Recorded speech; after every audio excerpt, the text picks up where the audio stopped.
저는 50대 중반에 딸을 가진 엄마입니다. 제 남편에 관한 얘기를 하려고 해요. 제 남편은 하던 일을 그만두고 집에서 그냥 있습니다. 주식을 한 것 같은데 방구석 자기 방에서 하루 종일 틀어박혀서 나오질 않았습니다. 무엇을 하고 있는진 모르겠지만 일단 하루 종일 눈에 보이지 않으니 그런대로 괜찮았습니다. 어느 날 갑자기 다니던 회사를 하루아침에 말도 없이 그만두더니 1년째 백수로 집에서 놀고 있어요. 생활비는 못 주겠다고 아주 당당히 말하더군요. 남이 들으면 얼마나 생활비를 잘 내왔던 것처럼 말하고 있네. 웃기다고 생각했어요. 나이 들수록 더 재수없고 모질이가 되어가는데 이런 남편을 폐기 처분하는 곳 있으면 당장이라도 가져다 버리고 싶네요. 저도 퇴직한 지 얼마 되지 않았던 터라 퇴직금을 염두에 두고 한 말이었어요. 어차피 저도 직장생활 오랫동안 해왔던 거라 남편 생활비 연연하지 않습니다. 생활비 반반으로 나누자고 했지만 생활비를 준 적이 없었어요. 이 핑계 저 핑계 대고 주지 않았었죠. 처음 겪은 일이 아니라서 기가 막혔지만 그러라고 했어요. 이제 자주 겪다 보니 즐겁기만 했습니다. 원래 또 이렇게 추잡스러운 말을 한 적이 많았기 때문이었죠. 그런데 거기에다가 한마디 더 하더군요. 혹시 앞으로 병원 갈 일이 있어도 절 데리고 가지 않겠다고 했습니다. 뜬금없이 병원 타령이길래 왜 병원에 데려다 주지 않는다고 하냐 물었더니 돈이 없으니 돈 아까워서 아파도 병원비 못 해준다고 하더라고요. 그런데 저는 한 번도 남편 돈으로 병원에 가서 치료받은 적이 없어요. 새삼 그런 말을 할 사람도 없었는데 그런 쓸데없는 말로 사람을 질리게 하네요. 미리 말해주니 만일 몸이 아프거든 제 돈으로 알아서 병원으로 찾아가던지 치료를 하던지 맘대로 하고 자기한테는 눈꼽만큼이라도 말할 생각 말라고 했습니다. 참 말하는 수준하며 생각하는 수준이 나이를 먹어도 변하지 않더군요. 그러면서 본인도 만일 아프면 병원에 가지 않고 산속에 들어가 혼자 요양하던지 하다가 조용히 죽겠다고 했습니다. 남이 들으면 싸우다가 어거지로 하는 소리처럼 들릴지도 모르겠지만 어이없게도 맨정신에 그런 말들을 늘어놓았습니다. 그동안 생활비를 받아 써본 적이 없었어요. 다만 생활비 면목으로 제 신용카드를 결제를 해줬는데 그마저도 못 해주겠다는 말이었죠. 오히려 제가 제 돈을 생활비에 더 많이 쓴 편이에요. 그런데 그렇게 말했던 시점이 제가 퇴직한 지 한 달도 채 안 되었던 때였네요. 사실 막상 일찌감치 퇴직을 하다 보니 여러모로 우울했는데 여행도 다니고 싶었고 못 만났던 친구들을 만나려고 계획도 했었어요. 아마 그런 절 보면서 돈도 못 벌면서 친구들이나 만나고 다니면서 펑펑 돈을 쓸까 봐서 노심초사한 모양이었습니다. 혹여라도 제가 당장 아파서 쓰러지는 날은 어김없이 아까운 자기 돈을 써야 할지도 모르는 불안감에 휩싸여서 미리 말에 못을 박은 것 같습니다. 남편은 늘 그랬어요. 조금은 비정상적인 면이 없지 않아 있어 보였습니다. 그래서 제가 걱정하지 말라고 했어요. 절대로 아파도 병원에 데려다 달라고 하지 않을 테니 걱정 붙들어 매라고 했습니다. 대신에 똑같이 해주겠다고 다짐했어요. 남편이 아프면 절대로 병원에 데리고 가지 않겠으며 병간호는 물론이고 병원비도 대주지 않겠다고 했습니다. 그동안 제 신용카드로 마트 가서 장 본 것이나 겨우 결제를 해주었고 제가 개인적으로 따로 쓴 것은 빼고 계산해서 입금해줬던 사람입니다. 하도 째째하게 결제해 줄 때마다 어찌나 말이 많던지 어떻게 남자로 태어나 저렇게 못났나 싶어서 저런 남자를 만나서 살아온 저를 탓하기도 했습니다. 왜 저런 남자랑 이제껏 살아왔냐고요? 진즉 헤어질 것이지 왜 살았냐고요? 참 그게 말이 쉽지. 아주 여러 번 헤어지려고 했었는데 그때마다 잘못했다고 빌고 딱히 남편이 바람을 피웠거나 돈을 물쓰듯 쓴다던가 하진 않았거든요. 단지 경제적으로 저를 많이 힘들게 한 부분은 있었던 거죠. 저보다 훨씬 월급도 적었던 남편은 자격지심 때문에 절대 급여 공개를 하지 않았었고 철저하게 본인 수입을 오픈하지 않았어요. 퇴직금 없냐고 물었다가 대판 싸웠습니다. 자기 퇴직금은 왜 물어보냐면서 감히 자기 퇴직금을 넘볼 생각을 하지 말라고 하더라고요. 내 남편 퇴직금이 궁금해서 물어본 건데 그게 잘못된 건가요? 남편은 돈 얘기만 나오면 민감하게 지나친 반응을 하는 거였어요. 약간 정신병적인 것이 있지 않나 생각할 정도로 돈에 집착했습니다. 자기 옷은 사지 않고 살아요. 지금 입고 다니는 대부분의 옷들은 딸들이 사준 거예요. 쓰고 또 쓰고 다 떨어진 것도 못 입는다고 제가 버렸더니 그걸 버렸다고 얼마나 잔소리를 하던지 말도 못합니다. 입지도 못할 것을 모아놨다가 날 잡아서 바늘로 다 기워서 다시 입더라고요. 제가 보다 못해 사다 주면 못 이기는 척하고 입었습니다. 세상에 거지도 그런 거지가 없을 겁니다. 그렇게 청승 떨면서 쪼그리고 앉아서 속옷과 양말 빵꾸난 것을 기울 시간에 돈 한 푼 더 벌어오겠네요. 결혼 초에는 저에게 벤츠 사주겠다, 집안일은 일하는 아주머니를 들여서 손에 물 하나 안 묻히게 살게 해주겠다고 그렇게 큰 소리 땅땅 쳤습니다. 그러던 남자가 돋보기 안경 쓰고 앉아서 반을 꿰매고 있는 꼬락서니를 보니 이런 영감탱이 누가 모셔가나 고사 지내고 싶었습니다. 남편이 그런 말을 한 이후로 한 집에 살지만 각자 생활을 하고 있습니다. 늘 그랬듯이 각종 공과비는 남편이 냈고 버리려고 했던 제 차는 폐차하려고 했는데 좀 쓸만하다며 남편이 자동차 세며 유지비를 자기 돈을 지출할 테니 달라고 해서 남편은 남편 차를 총 2대를 필요에 따라 타고 다닙니다. 그래서 한 번씩 제가 필요할 때마다 제가 쓰던 차를 몰고 다니고 있어요. 그리고 그 외에는 다 제 돈으로 해결합니다. 몇 푼 되지 않는데 제가 또 새로운 일을 시작하기에는 역부족이었어요. 그렇지만 2 딸들도 직장생활을 하기 때문에 예전처럼 생활비가 많이 들진 않았습니다. 문제는 식비인데 일주일에 한 번씩 마트에서 장을 봤었는데 2주일에 한 번이나 3주일에 한 번 정도 보고 있어요. 생각보다 딸들이 집에서 밥을 거의 먹지 않고 있는 덕분에 소비가 많이 줄었네요. 물론 남편 밥은 안 사줍니다. 자기가 알아서 먹던지 말던지 알아서 하라고 내버려둡니다. 상당히 편해졌고요. 제가 누구를 만나던 말던 간섭을 하지 않아서 정말 좋았죠. 거지 같은 남편이 제가 장을 봐온 라면이나 참치 1캔 그리고 통조림 등을 한 번씩 몰래 훔쳐먹곤 해도 그냥 봐줍니다. 적어도 나는 너랑 다른 부류니까 봐줍니다. 이 모질이야 어쩌다 주말에 딸들하고 고기를 구워 먹을 때 저는 한 집에 있는 남편을 부르지 않았습니다. 딸들이 방구석에 처박혀 있는 남편을 애써 불러주면 예의 바르게도 안 먹는다 해줬습니다. 이제 한 상에서 밥을 함께 먹지 않았습니다. 얼마나 편한지 모르겠어요. 배고프면 주방에 나와서 우리가 먹다 남은 반찬을 쓸어 담고 후다닥 자기 방에 들어가서 후딱 먹고 빈 그릇을 설거지도 하지 않고 개수대에 던져놔도 그 정도는 눈 감아줍니다. 하도 불쌍한 티를 팍팍 내며 한 집에서 왔다 갔다 하니까 딸들이 한 번씩 먹을 것을 사다가 방에 넣어줍니다. 그리고 이런 상황을 이해한다면서도 아빠를 불쌍히 생각하더라고요. 행색이 딱 봐도 거짓골에다 초라하기 그지없어서 딸들의 동정심을 사기에 아주 충분했거든요. 그래서 이제 엄청 딸들이 남편을 챙기는 눈치였어요. 밥도 사다 주고 빵꾸난 양말 신지 말라고 양말도 사다 주고 했습니다. 요즘 80대인 시어머님께서 자주 편찮으셔서 병원 출입이 잦은 관계로 병원비가 꽤 나왔었어요. 거기에다가 건강이 나빠지신 아버님께서 병원 출입을 하시게 되니까 병원비만 해도 상당히 많이 나옵니다. 시누이가 저에게 전화해서 병원비를 똑같이 나눠서 십시일반 내자고 했어요. 그러자 제가 남편에게 직접 말하라고 했더니 부부는 일심동체인데 왜 따로 말하냐고 했습니다.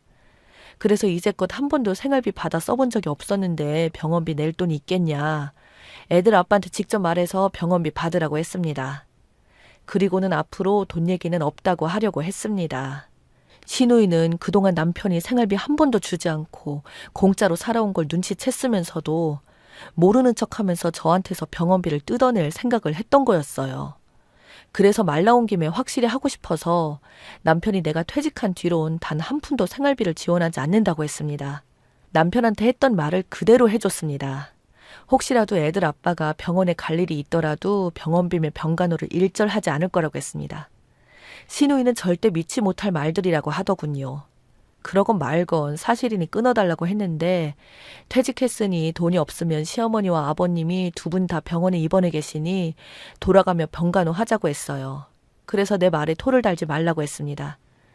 남편이 먼저 병간호든 병원 출입이든 지간에 하지 않겠다고 선언했고 거기에 동의했으니 시부모라 한들 마찬가지라고 했습니다. 놀고 자빠져 있는 아들 놔두고 왜 며느리인 내가 병간호를 하냐고 했어요. 저는 생활비 벌러 다녀야 해서 바쁘다고 하고 전화 끊었습니다. 오랫동안 무능한 남편 때문에 생활비 한 번 제대로 받아보지 못한 것을 다 알고 있었으면서 모른 척하는 시누이가 정말 웃겼는데, 다른 일로는 남편에게 하루가 멀다 하고 전화하면서 유독 병원비 얘기나 병간호를 옳게 얘기하다니 정말 얄미웠습니다.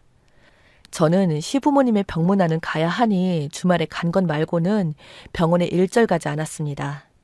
시부모님이 두 분 다 입원해 계셨기 때문에 병간호가 벅차다면서 남편은 자기가 저에게 했던 말이 있어서인지 자기 부모님의 병간호를 부탁하지 않았었어요.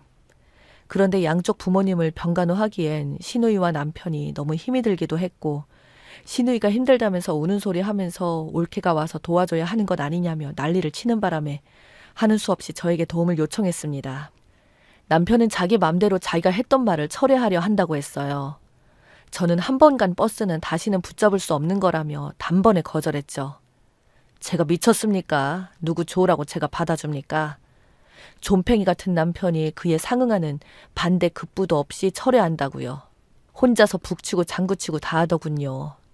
시누이와 남편은 두 부모님 병간호 때문에 죽을 둥 살 둥 한 것 같았습니다. 남편 덕분에 저는 마음 편하게 병간호 하지 않고 지낼 수 있었어요.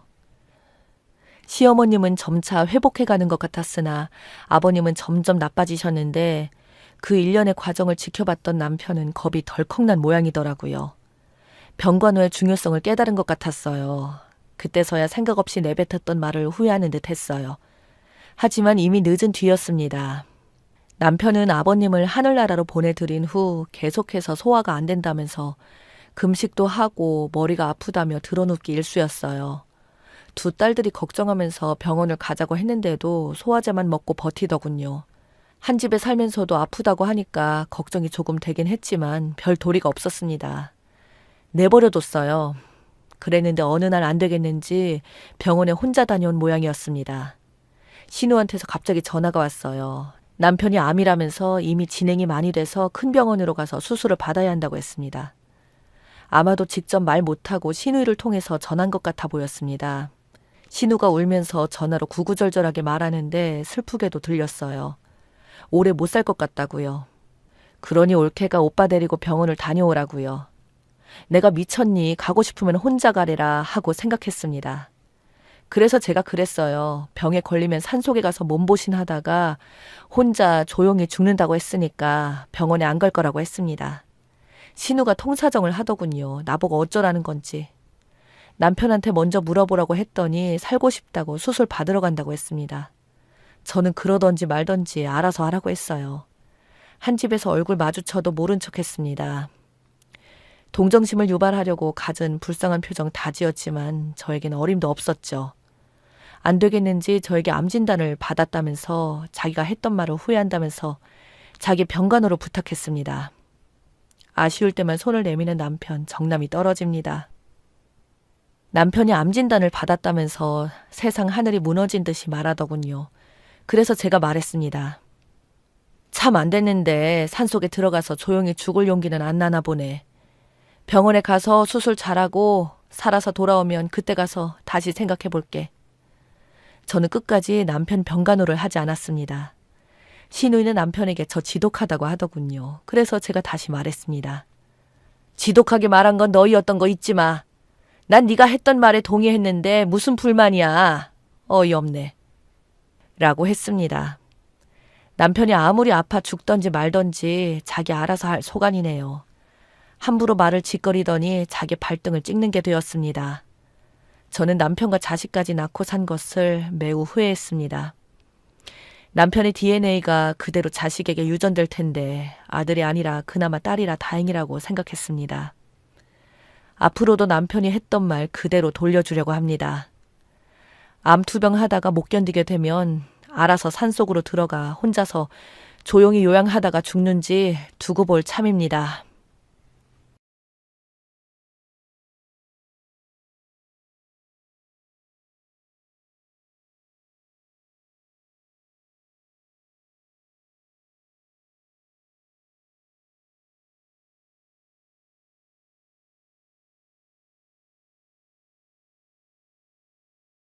저는 50대 초반의 여성이에요. 요즘 말하는 흙수저 집안에서 자라서 중학교 때부터 동네 세탁소에서 세탁 배달로 아르바이트를 하며 학교를 다녔어요. 그러지 않으면 참고서나 볼펜 살 돈도 없었거든요. 부모님은 두 분 다 중학교밖에 나오지 않았고 하루 벌어서 하루 먹고 살기 바쁘신 분들이었어요. 그래서 저는 아르바이트를 하면서도 악착같이 공부를 열심히 했죠. 그것만이 제 살 길이라고 생각했거든요. 덕분에 저는 좋은 성적으로 서울에 있는 대학에 들어갈 수 있었고 4년 내내 장학금을 놓치지 않았어요. 영어, 수학, 과외로 돈도 벌었고요. 그걸로 집에 생활비도 보태고 제 용돈도 썼죠. 명절 때 집에 내려가면 엄마는 그런 저에게 늘 미안해 하셨어요. 너처럼 똑똑한 애가 부모를 잘못 만나서 고생하는구나.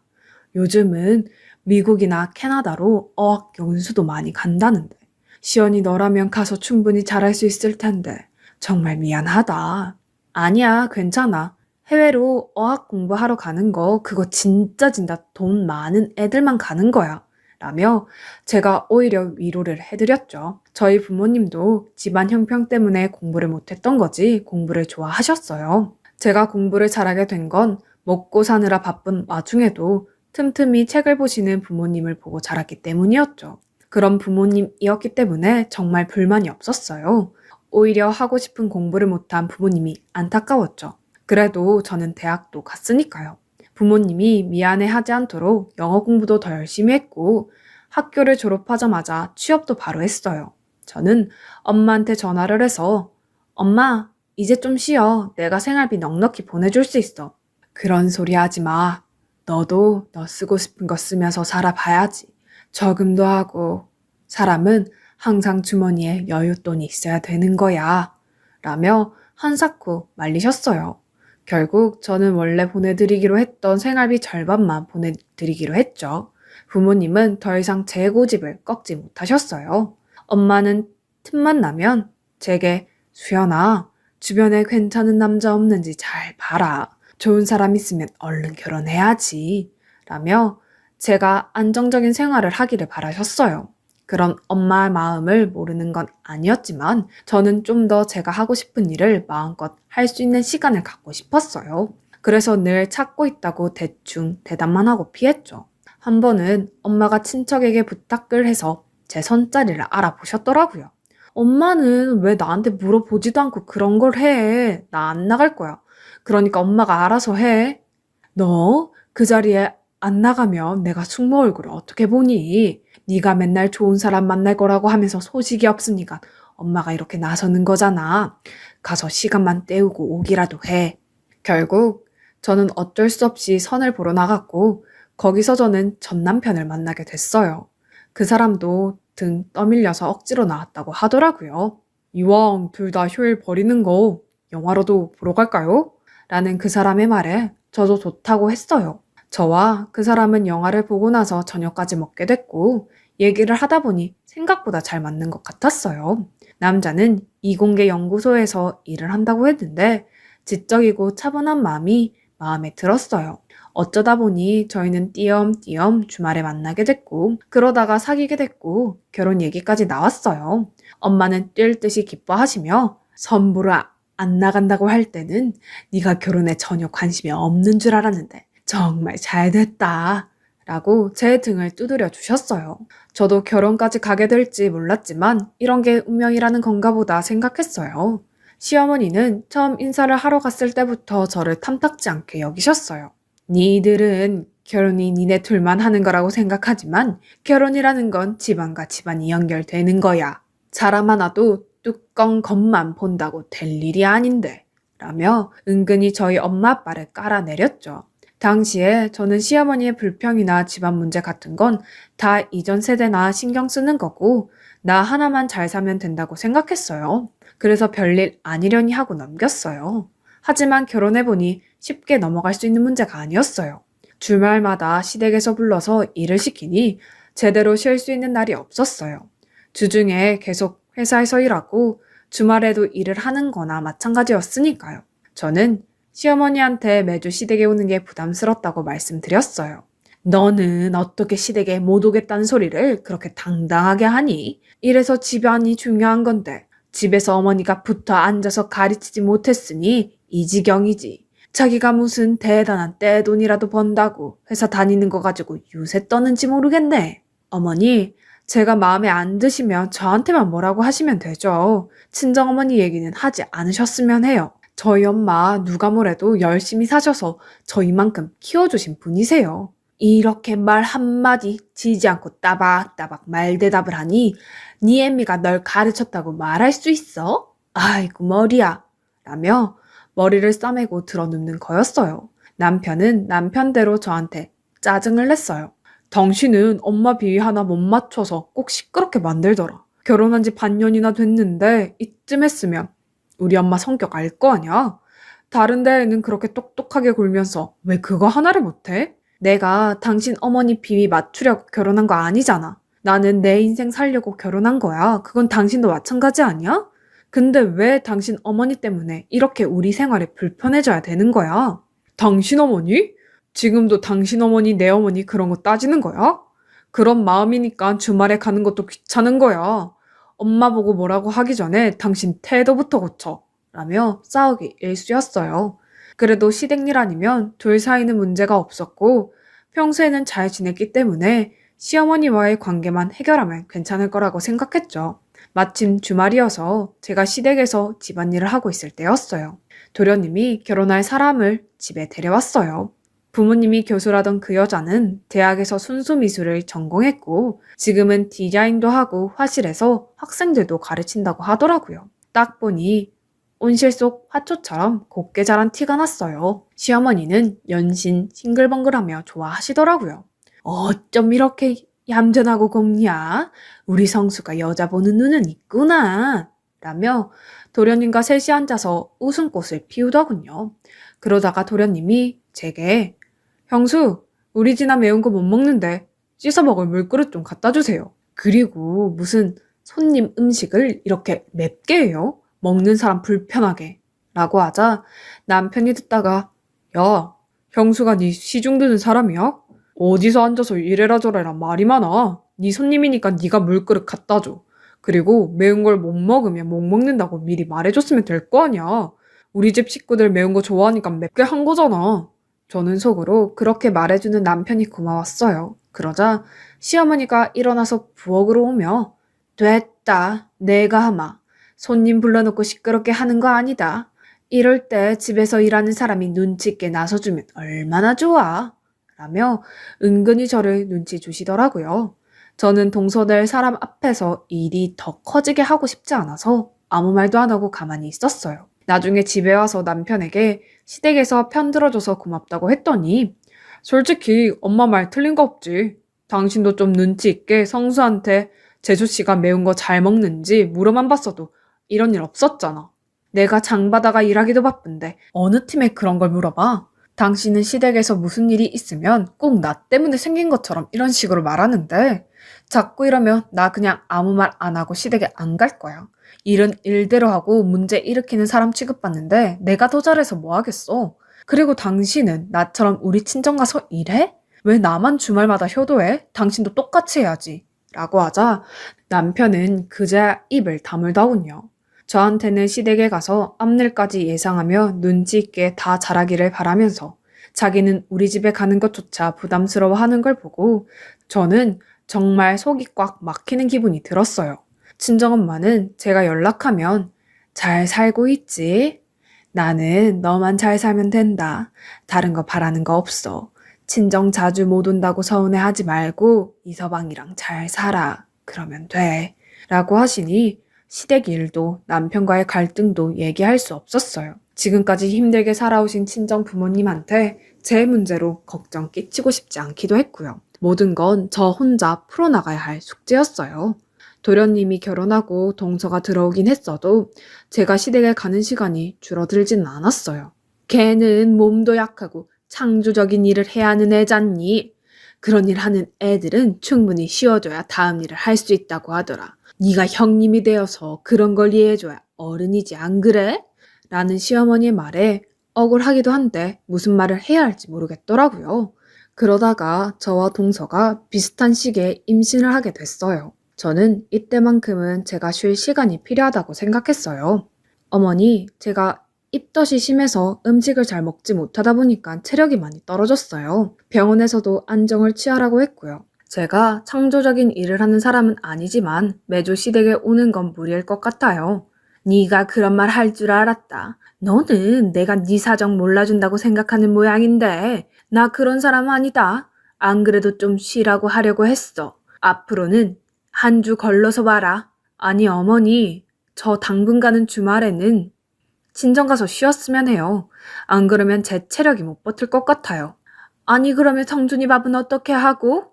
주말에 한 번 정도는 그 사람이 챙겨도 괜찮아요. 어머니 웬만한 건 제가 다 해놓고 갈 거고요. 참 너도 별스럽다. 너만 애 가진 것도 아니고 둘째는 아무 소리 없는데 왜 너만 유난인지 모르겠구나. 어머니, 동서 지난주부터 아예 친정에 가 있는다고 하던데요. 혹시 서방님이 얘기 안 하셨어요? 라고 하자 시어머니는 그제야 아무 말도 하지 않았어요. 시어머니는 못마땅해서 어쩔 줄 몰라 했지만 저는 두 눈 딱 감고 제 주말 휴식을 챙기기로 했어요. 남편은 친정에 오는 게 그렇게 부담스러운지 어떻게든 오지 않으려고만 했어요. 당신 집에 올 때 내가 꼭 데리러 가야 되는 건 아니지? 택시 불러서 타고 와. 그게 더 편하잖아. 당신은 그렇게 우리 집에 오기 싫으면서 나 시댁 가는 건 아무렇지 않나 봐. 당신은 우리 집 가는 거 불편했으면 말을 하지. 그럼 나는 말 안 해서 몰랐지. 라며 변명하기 바빴어요. 그러면서 시간은 흘렀고 3달이 돼서 회사에 출산 휴가를 냈어요. 동서도 일을 다 접고 집에서 누워서 지낸다고 하더라고요. 예정일은 제가 동서보다 한 달 정도 빨랐어요. 진통이 시작되자 시어머니는 전화로 예, 전에 의사가 제왕절개 어쩌고 했다며 제왕절개는 절대 안 된다. 알았지? 라고 하시더라고요. 병원에서는 제 골반 구조 때문에 제왕절개를 해야 한다고 했지만 시어머니는 전화를 계속 안 된다고 고집하셨어요. 동요해줄 남편은 연락을 해도 받지 않았고요. 혼자서 너무 고통스러운 시간을 보내고 있는데 친정엄마가 먼저 오셨어요. 시어머니는 와보지도 않고 자꾸 전화만 하셨어요. 너 절대 제왕절개 하면 안 된다. 잘못하면 네 몸에 칼 자국 남기도 하고 체력도 떨어진다는데 그래도 제왕절개 할 거 아니지? 라고 하셨고 친정엄마는 병원에서 제왕절개 하라고 하면 해야 될 것 같은데요? 라고 하자 안사돈 정말 순진하시네요. 그거 다 병원이 돈 벌려고 하는 거예요. 무조건 의사 말 듣는다고 되는 게 아니라고요. 근데 안사돈은 언제쯤 오시나요? 왜 계속 전화만 하시고 와보지 않으시는 건데요? 라고 하자 시어머니는 그제야 얼버무리며 전화를 끊더라고요. 저는 결국 17시간 진통을 하다가 안 돼서 의사가 친정엄마와 늦게 온 남편한테 화를 내며 수술해야 된다고 해서 수술을 받고 아들을 낳았어요. 아프기도 다 아프고 나서 수술까지 하게 된 거죠. 남편은 겨우 눈을 뜬 저에게 그냥 장모님한테 사인하라고 하고 수술 받지. 뭐하러 날 기다렸어. 나 진짜 중요한 외부 인사가 와서 자리를 못 비웠단 말이야. 라고 하는데 오만정이 다 떨어지더라고요. 더는 말도 하고 싶지 않아서 남편을 제대로 쳐다보지도 않았고 남편은 그런 제 눈치만 봤어요. 그렇게 제가 아이를 낳고 한 달 좀 안 되었을 때 동서가 아이를 낳으러 간다고 연락이 왔더라고요. 저는 알겠다고만 하고 아이를 돌보느라 정신이 없었어요. 그랬더니 다음날 시어머니가 전화로 네 동서 아들 낳았다. 네가 미역국 좀 끓여서 가져와라. 어머니, 그건 동서 친정에서 하겠죠. 저 역시 저 먹을 것도 제대로 못하는데요. 그래도 우리도 성의를 보인다는 걸 사돈댁이 알면 좋잖아. 그걸 왜 제가 하는데요? 어머니, 그래서 저 애 낳을 때 미역국 끓여서 오셨어요? 아니잖아요. 저희 집에는 성의 안 보이셔도 되나 봐요. 애가 어따 대고 성질이야. 하기 싫으면 안 하면 될 것이지. 아주 아들 낳았다고 눈에 뵈는 게 없니? 예, 네 동서도 아들 낳았어. 너만 아들 낳은 거 아니야. 라고 말도 안 되는 소리를 하길래 그냥 전화를 끊었어요. 그리고 남편이 퇴근해서 정말 기가 막힌 말을 했어요. 재수 씨도 제왕절개 했는데 깨어나서 그렇게 힘들어한다. 몸이 약한 사람이라 다들 걱정이 많아. 제왕절개? 어머니가 해도 된다고 하셨어? 뭐 별말 없었나 본데? 성수가 제왕절개 할 거라고 하니까 알아서 하라고 했대. 저는 온갖 서러움이 밀려와서 눈물이 터졌습니다. 당신도 그렇고 어머니도 정말 너무하네. 나는 의사가 제왕절개 그렇게 해야 된다고 하는데도 못하게 하고, 당신도 내가 아이 낳고 몸이 어떤지 묻지도 않더니 아주 동서한테는 걱정까지 하고 제왕절개도 하고 싶은 대로 하라고 하고, 어떻게 이렇게까지 차별할 수가 있어? 나 정말 너무 서운해. 내가 당신한테까지 이런 대접을 받아야 해? 라고 쏟아내니 남편은 놀라서, 아니 당신은 평소에도 몸이 건강했었잖아. 그러니까 아무 말 안 했던 거지. 당신 내 남편이야. 내 남편이면 내가 건강해도 아이 낳고 괜찮은지 물어봐야 맞는 거 아니야? 어떻게 자기가 연구소에서 바빴다는 핑계만 대고 왜 엄마 사인 받고 수술 안 받았냐고 그런 말을 할 수가 있어? 아니 그게 기분 나빴으면 그때 얘기하지. 지금까지 꽁하고 있었어? 당신 이전이니까 안 되는 거야. 저희는 그날 크게 싸웠고 저는 이혼을 결심하게 됐어요. 그리고 그 다음 주 시댁에 갔을 때 동서는 현관에서부터 부축해서 거실 소파에 앉히고, 저는 부엌에서 음식하고 시중 들라길래 조용히 아이를 안고 나와서 집에 와서 짐을 싸서 친정으로 갔죠. 제가 이혼 서류를 보내자 시어머니는 제가 먼저 나갔다며 절대 위자료를 줄 수 없다고 길길이 날뛰었어요. 저도 치사하고 더럽다는 생각에 마음대로 하라고 했어요. 친정엄마는 속상해하시며, 네가 아무 말 없다고 잘 살겠거니 하고 있었던 내가 너무 무심했다. 그런 말 하지 마, 엄마. 엄마는 나한테 할 만큼 했어.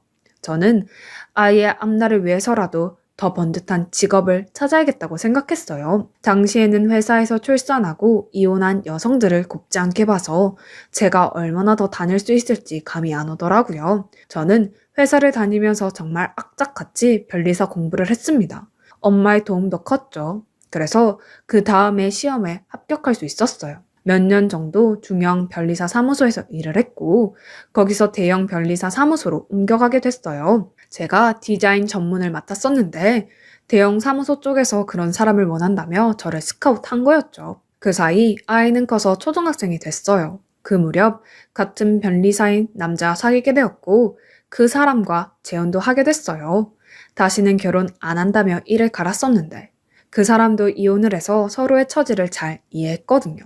같은 일을 하다 보니 말도 잘 통했고요. 아들도 남편을 잘 따랐어요.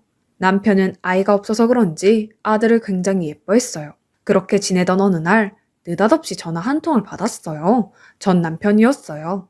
당신 변리사 했다며? 우리 연구소 특허 문제가 생겨서 그러는데 당신이 좀 봐줬으면 해. 아무래도 모르는 사람보다 아는 사람이 낫잖아. 아는 사람? 모르는 사람보다 못한 아는 사람도 있는 거예요. 나한테 전화할 생각을 다 하다니 참 대단하네요. 그리고 반말하지 마세요. 라고 전화를 끊었어요. 그런데 다음 날에는 저희 사무소까지 찾아왔더라고요.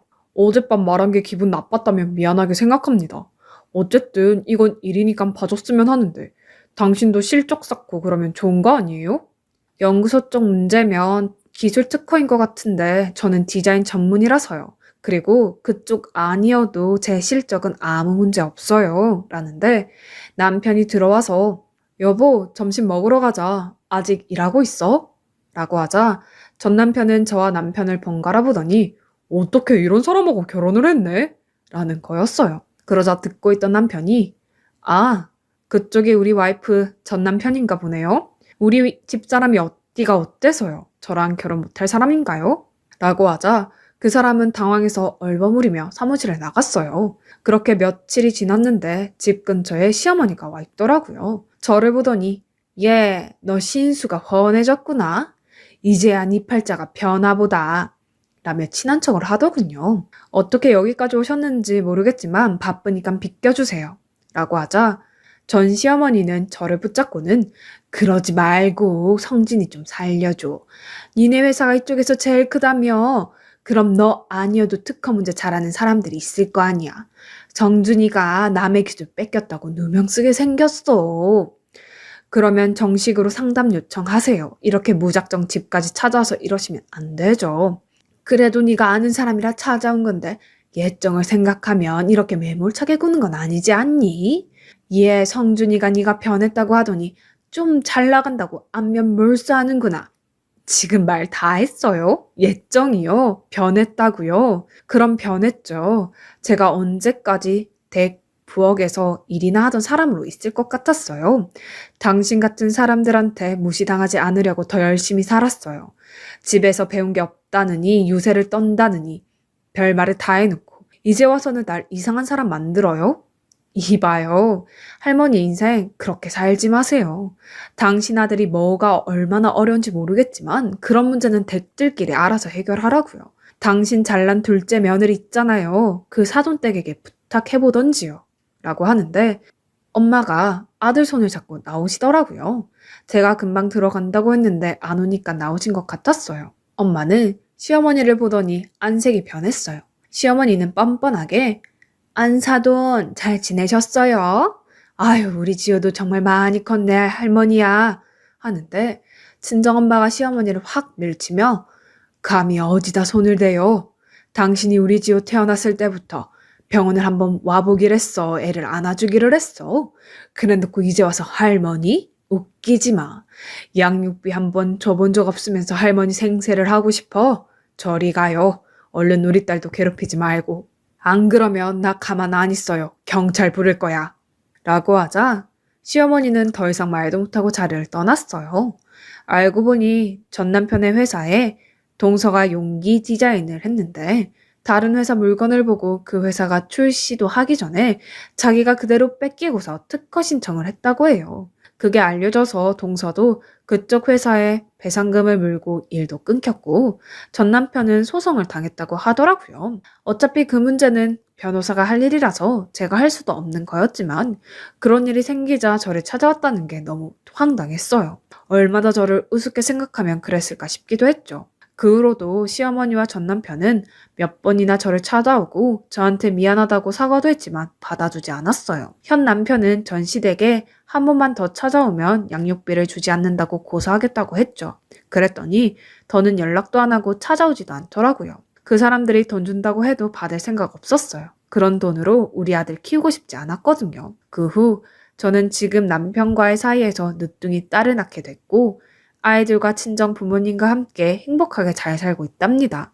제 사연을 들어주셔서 정말 감사하고요. 모든 분들께 좋은 일만 있길 바랄게요. 항상 건강하시고요.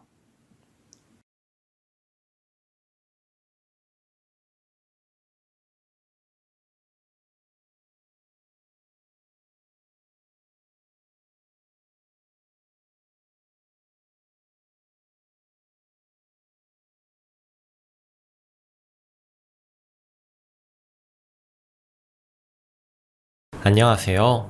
정말 제가 쓰면서도 말도 안 되는 상황이라고 생각하는데 여러분의 조언이 필요합니다. 결혼한 지 3년차 100일 된 아기 키우는 엄마입니다.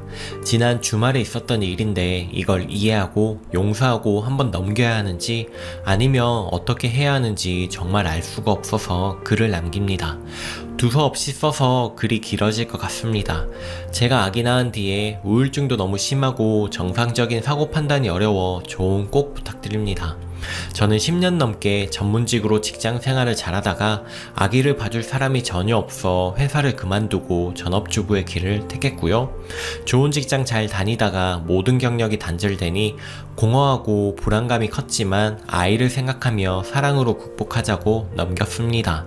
남편은 월요일에서 금요일 9시 18시 근무인 전형적인 패턴의 직장인입니다. 7시쯤 집에 오는데 저녁 차릴 때는 잠깐 아이를 봐주지만 피곤하다는 이야기를 자주 합니다. 회사에서 직장 상사 이야기며 일 못하는 후배 이야기, 거래처의 말투 기분 나쁜 사람 이야기까지 하면서 고충을 자주 이야기하고 밖에 나가서 돈 버는 게 얼마나 힘든지 늘 이야기를 하죠. 저라고 직장 생활 안 해본 거 아니고 지금 불과 아기 때문에 그만둔 지 몇 달 안 되었는데 저를 회사 생활 안 해본 무능력자 취급하는 기분도 듭니다. 아무튼 평일에는 TV 보고 게임 좀 하다 피곤하다며 자기도 하고 그렇게 육아에 별 보탬 없이 지내다가 주말엔 토요일에 축구 동호회 나가고 친구들을 만납니다. 일하느라 힘드니까 하루는 그냥 쉬라고 해줘요. 피곤하니 개인 시간 없다느니 그런 말 듣기도 싫고 대신 일요일에 아기 좀 많이 봐달라 하고요. 하여튼 현재 제가 육아도 처음이고 엄마도 처음이고 정말 다 모르겠고 매일 이유도 없이 눈물만 나고 출산 우울증도 오고 몸도 원체 약했는데 애 낳고 더 안 좋아졌습니다.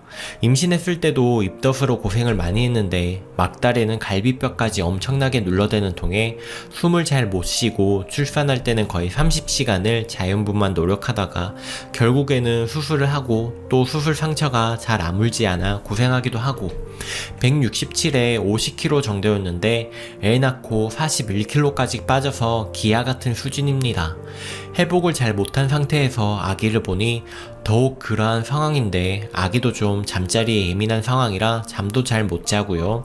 하루가 다르게 계속 빠지고 있고요. 병원에서도 심각하다 했고 하루 이틀 일이 아니라 보니 아이를 보면 모성애보단 그냥 미안한 마음, 힘든 마음이 먼저 들고 있습니다. 심지어는 원망스러울 때도 있고요. 100일의 기적이 얼른 오기만을 바라며 하루하루 지내고 있습니다. 남편도 제가 심신으로 지치고 힘들어하는 걸 알고요. 말로는 괜찮으냐 물어보지만 행동하는 거 보면 딱히 도와주는 건 없고요. 그러다가 지난주 금요일 아침에 남편이 출근한다고 나갔고 저는 전날 밤부터 으슬으슬하고 몸살 기운도 돌고 있는데 아침에 더 아프더라고요.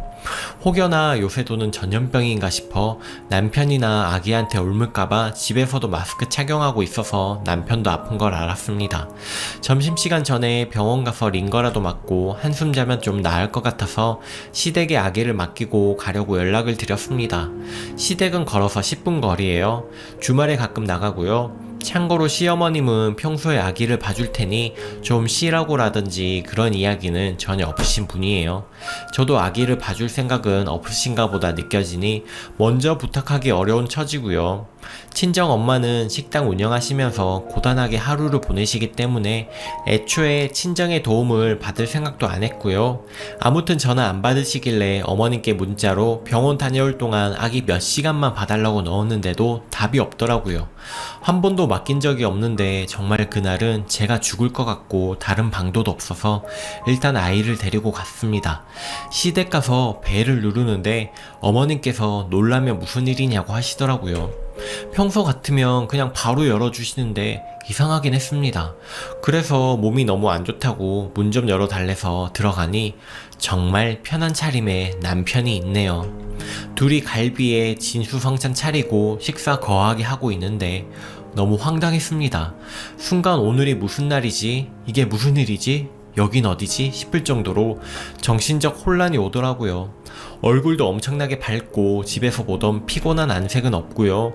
TV는 개그맨이 깔깔거리는 프로가 틀어져 있는데 저랑은 딴 세상이더군요. 뭐냐고 물어보니 대답을 못해요. 어머님이 나서서 요새 힘들어해서 하루 쉬라고 했다고 하는데 세상에 어떤 회사가 힘들다고 하루 쉰다고 쉽니까? 남편 보고 말하라 하니 대답을 안 합니다. 진짜 바보인 줄 알았습니다. 다른 방에 들어가 어르고 달래서 물어봤더니 그냥 하루 쉬고 싶어서 쉰 거랍니다. 말이 되나요? 설사 하루 쉬고 싶어서 쉰다 한들 저한테 말은 안 하고 본가에 가는 게 맞나요? 저는 지금 쓰러질 것 같은데 그거 보고도 하루 쉬고 싶어서 시댁에 와서 쉬다니요. 회사에 전화하기 전에 당장 말하라고 하니 연차랍니다. 회사가 워낙 소규모라 연차 월차 이런 게 없다 했거든요. 연차 없다더니 언제부터냐? 석 달 됐답니다. 아기 낳고 나서부터랍니다. 제가 제일 힘들어했던 그때부터 몰래 쉰 겁니다. 왜 말을 안 했느냐? 나 이렇게 힘든 거 알면서 어떻게 몰래 쉬느냐? 내가 당신 주말 하루 그냥 놓아주는데도 부족했냐? 하물며 내가 이렇게 아팠는데 옆에서 봐놓고 어떻게 이럴 수 있느냐고 했더니 자기가 생각이 짧았답니다. 그냥 자기도 하루쯤은 생각 없이 편하게 쉬고 싶었대요. 일하느라 너무 스트레스 받고 힘들다고요. 제가 다른 때 같았으면 얄미워도 한 소리 하고 넘어갔을 것 같은데 마음이 다친 것인지 여유가 없는 것인지 너무 피가 거꾸로 쏟아서 아기띠를 끌어 아기를 남편 품에 던지듯 내려놓고 나와버렸습니다. 정이 너무 떨어진 것인지 계속 갈비 먹던 모습만 떠오르고 진짜 내 편이 아니구나. 내가 힘들어도 날 도와줄 사람이 아니구나. 남이구나. 이 생각만 드니 당장이라도 쓰러질 것 같고 괜히 고열이 펄펄 나는 기분이더라고요. 남편은 종종 둘 다 힘든 상황에서는 배려하는 모습을 볼 수 없긴 해요. 초반에 아기가 2시간에 한 번씩 깨고 제가 수술 자국 때문에 아파서 아이를 잘 못 안아도 자긴 잠 못 자면 다음날 회사 생활에 지장이 생긴다고 절대 일어나지 않았거든요. 그러다 심지어 시끄럽다고 혼자 거실에서 자고요. 또 원체 자기중심적인 모습이 많습니다. 자기는 더러운 거 묻으면 찝찝하고 진짜 싫다고 해서 쓰레기도 항상 제가 버리게 되었고요. 솔직히 힘든 거 할 때마다 토다는 모습을 매일 보니 꼴보기가 싫어서 내가 하고 말지 하는 마음이 생긴 것 같습니다. 나보다 자기 먼저 생각하는 이기적인 모습들은 알고 있었지만 이런 인간일 줄은요. 자기 부인이 세상 처음 겪는 일 때문에 삶의 변화가 생기고 새 생명 키워본다고 병까지 얻었는데 다 모른 척하고 자기 하루 쉬는 게 중요한 이 사람. 그래서 몰래 시댁에 와서 쉬는 이 사람. 그냥 용서해주고 넘길 일인가요? 그래, 넘기자 해도 그게 안 되고 자기 아들 먹이겠다고 갈비 사서 해먹인 시어머님도 원망스럽고요. 그 엄마의 그 아들인 건가요? 본인 소중한 아들, 그 아들의 아들을 낳아준 며느리, 힘든 건 보이지도 않는지 처음부터 애는 못 키워준다 딱 잘라 말씀하시던 분. 아기 봐주는 것까지 바라지도 않았지만 뒤에서 자기 아들 몸보신 시켜주는 이 어른을 제가 더 공경하고 아껴드려야 하나요? 아프고 힘들 때 곁에 없는 사람과 어떻게 평생 함께 할 수 있을까 하는 생각만 들어 살면서 힘든 일이 지금보다 더 많을 텐데 자기 힘든 것만 보일 거잖아요. 이 사람은 기댈 곳이 없다고 생각하니 너무 서럽더라고요. 모르겠습니다. 눈물만 나고 저도 친정 가서 엄마 보고 푹 쉬고 싶습니다. 지금 커피숍에서 이렇게 울면서 글을 쓰고 있는데 일단 병원 가서 한숨 푹 자고 다시 생각해 봐야 할 것 같습니다. 저 어떻게 해야 할까요? 후기입니다. 그날 저는 병원에 가서 링거를 맞고 난 뒤 상태가 좀 호전이 되었고요. 자고 일어나서 보니 문자며 전화가 엄청나게 와 있더라고요. 몸은 좀 나아졌지만 갈비 한 상 차려져 있던 그 모습이 지워지지 않아 결국엔 친정 엄마에게 전화해서 대략 상황을 설명했습니다. 엄마가 당장 오신다고 하시더라고요. 주방 아줌마한테 가게 맡기고 오신 것 같은데 엄마도 듣지도 보지도 못한 이야기에 딸이 천대받았다 느껴지시니 놀라셨겠죠. 저희 엄마도 좀 행동파이세요. 성격이 급하시기도 한데 이 이야기를 듣고 파장이 커질까봐 당장 시댁 가서 난리 치실까봐 한편으로는 걱정이 되기도 했습니다. 병원에서 엄마를 기다렸다가 같이 시댁에 갔습니다. 시댁에는 다시 가고 싶지도 않았지만 100일밖에 안 된 아기가 걱정이 되었어요. 문자에는 아기가 엄청나게 운다 이런 이야기도 있고 우는 사진도 보냈더라고요. 아이가 무슨 죄예요. 몇 시간이었지만 막상 걱정되더라고요. 그런데 엄마가 오시는 길에 어디서 사오셨는지 포장된 갈비를 사오신 거예요. 갈비를 왜 사왔느냐 물어도 씩씩거리실 뿐 말씀을 안 해주시는데 저걸로 어쩌려고 그러시나 걱정도 되었지만 말할 힘도 없어서 더 물어보지 않았습니다. 시댁에 들어가자마자 엄마는 김서방이 갈비 좋아하는 것 같다고 시어머님 얼굴에 들이밀며 같이 드시라고 하며 억지로 어머님 손에 봉지를 들렸습니다.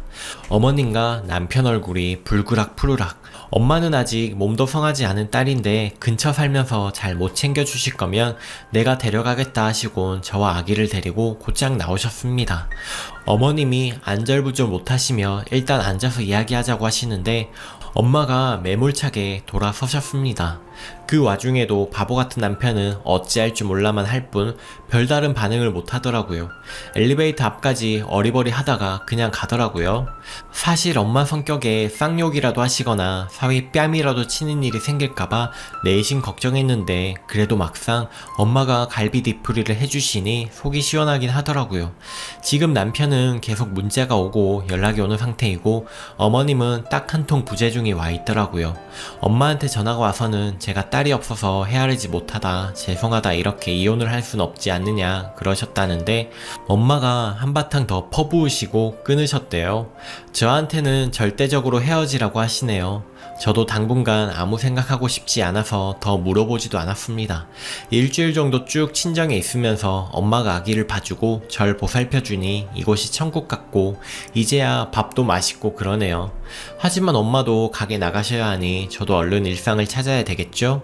댓글에 남편을 보고 인간이냐, 짐승이다, 사람이 아니다, 영화에 나오는 식충이 같아 징그럽다고 하는 글들이 많은 걸 보면 그 인간이 쓰레기 인간이긴 한가 봅니다. 이혼하려고요. 도저히 남 같은 사람과 살 수가 없어서요. 시트콤 같지만 갈비 뜯는 그 모습 혐오스러워 잊혀지지가 않습니다. 엄마도 헤어지고 아기 키워줄 테니 새 출발하라고 하시고, 하지만 제 아이인데 제가 봐야지요. 일단 몸 상태만 추스르면 이혼 절차 밟고 혼자 사는 삶에 대해 생각해 보려고요. 지금은 누군가 아기를 봐주는 상태인 것만으로도 숨 쉬고 살 것 같아서요. 이 천국을 조금 즐긴 다음에 머리 아픈 거를 생각해보고 싶네요. 저 잘 판단하고 있는 거 맞나요? 긴 글 읽어주셔서 감사합니다. 댓글입니다. 만약 쓴이 여기서 용서해주면 그럼 남편놈 진짜 괜찮은 줄 알고 또 그럴 거예요. 앞으로 그 사람이랑 한평생을 살아간다고 생각해보세요. 쓴이 몸도 마음도 상처만 남을 뿐이고, 애 키울 거면 위자료, 양육권 청구하시고, 애 안 키울 거면 시댁에 보내세요. 댓글이 진짜 글 읽으면서 토요일 동호회 나간다길래 주말엔 같이 애 좀 봐주지, 쓴이 착하네 했는데 몰래 연차에 갈비에 쓴이 문자는 씹고 지 아들 갈비나 처먹이고 며느리 말라가는 건 안 보이는 건가? 쓴이야, 주말 토요일 외출 네가 해. 친정 가고 아이 남편한테 하루 맡겨. 앞으로 너도 하루는 쉬어야지. 그게 맞지. 그런 남편은 이혼이 답입니다. 오늘의 사연은 여기까지입니다. 여러분의 생각은 어떠신가요? 오늘도 행복한 하루 보내세요. 감사합니다.